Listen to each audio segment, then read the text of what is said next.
One step that action takers and big dreamers can start doing to love yourself even more.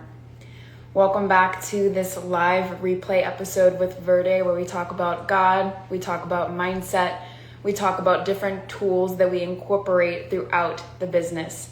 Hello to those of you that are joining. I would love for you all to put some comments, put some reactions as you are joining or as you are watching this replay. Hello. So one of the biggest hurdles, one of the biggest stakes in our heart, one of the biggest components in our life that can weigh us down is our self-talk and how we view ourselves. And when we look in the mirror, the critiques that we start to do, or how we talk to ourselves when we drop something on the floor, we can be one of our biggest critiques. And oftentimes, it doesn't feel great. It doesn't feel great when we look in the mirror and we critique ourselves, or when we call ourselves stupid or ugly or fat, when we drop something, right? So why self-love and why your self-talk is so important, because this is what helps you feel even more happiness in your day-to-day life. Now, it's one of the components, I believe, alongside with God. So we're going to talk about tips, one specific tip that you can do to start loving yourself more. Start loving yourself more. And why is this important? It's important so that way you no longer feel as stressed. You no longer feel as sad. You no longer feel as less confident when you look in the mirror, or when you drop something, or you don't take as much heat or dirt from people in the way that they talk to you, because you talk to yourself with kindness. You look at yourself with love.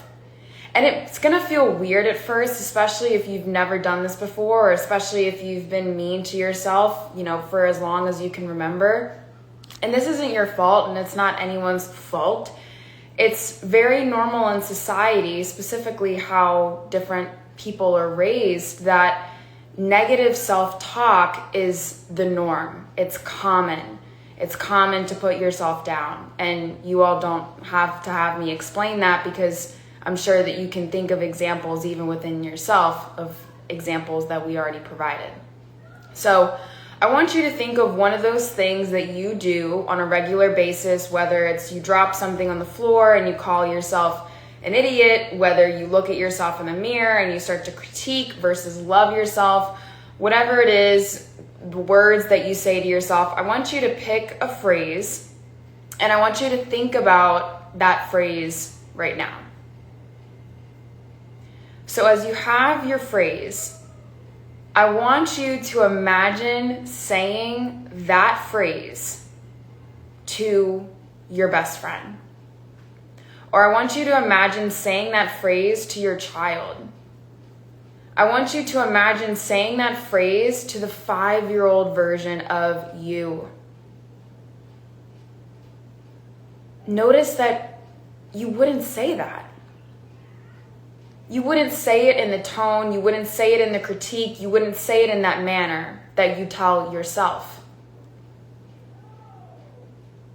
And some of the reasons why we speak to ourselves that way is based on patterns, behaviors that we've learned growing up, based on how your parents spoke to themselves or how they spoke to you, based on your teachers, how they spoke about themselves, movies, the Disney movies, for example, especially if you are a woman, putting yourself down, being more submissive.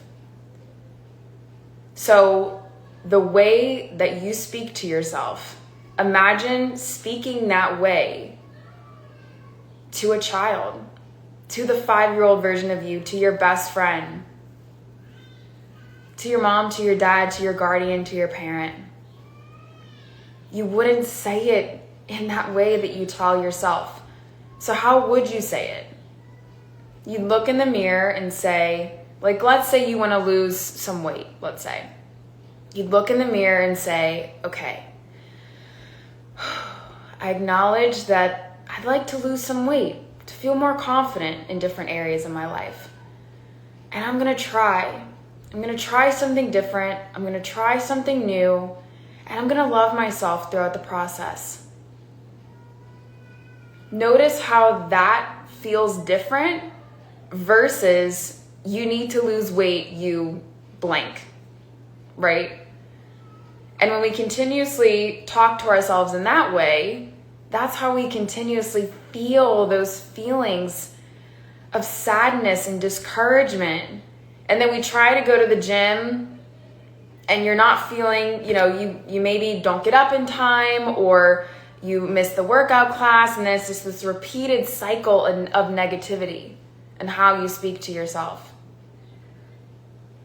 So practice changing how you speak to yourself, and it takes intentional effort, especially in the beginning.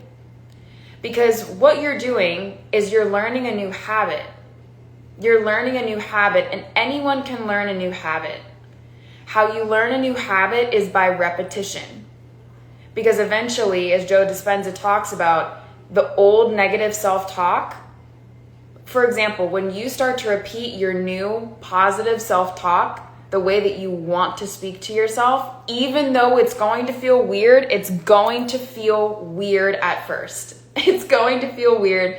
It's going to feel like you're lying to yourself. It's going to feel like you're faking it, but you're not. You're anchoring into intention. You're anchoring into intention based on who you want to be. You're anchoring into intention based on how you want to speak to yourself. You're anchoring into intention based on the life that you want to live. And so when you speak from that place, of love, and when you speak to that place of keeping in mind how you would speak or what you would say to your best friend, to the 5-year-old version of you, to your parent, someone you love, when you start to word it differently and feel the feeling of ease, feel the feeling of happiness, feel the feeling of peace, and your heart literally mending together, that's how you start to feel even more love and the feelings that you're craving. Because yes, we can want the car, we can want the houses, we can want the properties, we can want the money, all those different things. And it's exciting when we get those things, right? It is. It's not, to me, it's not discrediting that. And what we're looking for, what we're hoping for is that feeling of ease. It's that feeling when we get the thing, that's what we want. We want to feel ease. We want to feel happiness. We want to feel peace and love and joy. So to bring it back to the topic and the conversation that we're talking about here, when you start speaking kindly to yourself, when you start repeating things to yourself, and this is going in a different route a little bit, but from some examples are, like if you want tighter, clearer skin, something that I repeat to myself is that I have tight, clear skin. I have a tight jawline. I have a tight neck. And even at first, if I didn't believe it, that was the intention that I was putting in myself, and my physique has changed. Now, I can't remember the word of it, but I do use the roller on my face. I can't think of the exact jade something on my face, and that I believe has helped.